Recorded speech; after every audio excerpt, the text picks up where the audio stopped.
Hi friends, నా పేరు Jayaramakrishna. Welcome to our channel RK facts and technological.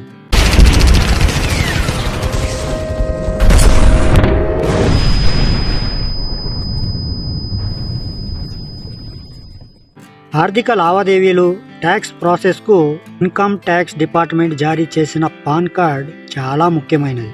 అయితే నకిలీ పాన్ కార్డులు, మల్టిపుల్ పాన్ కార్డులు కలిగి ఉండటం చట్ట విరుద్ధం. ఇలా మీ దగ్గర ఉంటే తీవ్ర పరిమాణాలని ఎదుర్కోవాల్సి ఉంటుంది. దీనిపై ఆదాయపు పన్ను శాఖ పెనాల్టీ విధిస్తుంది. ఆదాయపు పన్ను చట్టంలోని సెక్షన్ 272B ప్రకారం ప్రభుత్వాన్ని మోసం చేసే ఉద్దేశంతో మల్టిపుల్ పాన్ కార్డుల్ని కలిగి ఉంటే 10,000 రూపాయల జరిమానా విధిస్తుంది. పాన్ కార్డ్ హోల్డర్లందరూ తమ పాన్ని ఆధార్కి లింక్ చేయాలని ఐటీ శాఖ గతంలో సర్క్యులర్ జారీతో పాటు గడువు కూడా ఇచ్చింది. పన్ను ఎగవేతను నియంత్రించేందుకు ఐటీ శాఖ పాన్ ఆధార్ను లింక్ చేయటం తప్పనిసరి చేసింది. అయితే ఆధార్తో పాన్ లింక్ చేయకపోతే ఏమవుతుంది? ఆ విషయాల్ని ఇప్పుడు మనం తెలుసుకుందాం. పన్ను చెల్లింపుదారులు ఐటీఆర్ని ఫైల్ చేయలేరు. పెండింగ్లో ఉన్న రిటర్న్లు ప్రాసెస్ చేయబడవు.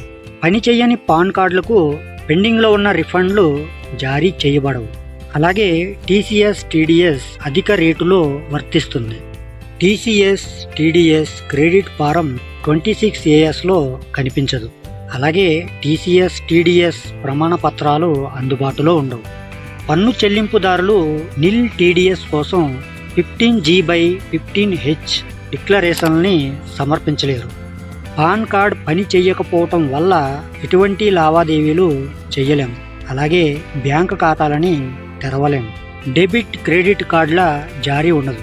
మ్యూచువల్ ఫండ్స్ యూనిట్లను కూడా కొనుగోలు చేయలేము. రోజులో 50,000 రూపాయల కంటే ఎక్కువ బ్యాంకు లేదా పోస్ట్ ఆఫీస్లో నగదు డిపాజిట్ చేయలేదు. సో ఫ్రెండ్స్, అర్థమైంది కదా? మల్టిపుల్ పాన్ కార్డ్స్ అలాగే ఫేక్ పాన్ కార్డ్స్ ఉంటే ఎటువంటి ఇబ్బందులను అయితే ఎదుర్కోవాలో.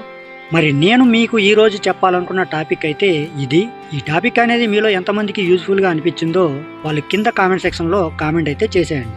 అలాగే ఈ టాపిక్ అనేది నచ్చితే లైక్ చేయటం మాత్రం మర్చిపోకండి. అలాగే మీ ఫ్రెండ్స్ అండ్ ఫ్యామిలీ మెంబర్స్కి షేర్ చేసి ఇటువంటి మరిన్ని ఇన్ఫర్మేటివ్ వీడియోస్ కోసం మన ఛానల్ని సబ్స్క్రైబ్ చేసుకుని పక్కనే ఉన్న బెల్ ఐకాన్ని క్లిక్ చేసి ఆల్ అనే ఆప్షన్ని యాక్టివేట్లో పెట్టుకుంటే ఆ నుంచి వచ్చే ప్రతి వీడియో కూడా మీ వరకు చేరిపోతుంది. ఓకే ఫ్రెండ్స్, మరొక మంచి టాపిక్తో మళ్ళీ కలుసుకుందాం. Love you all. Thank you for watching. జై హింద్.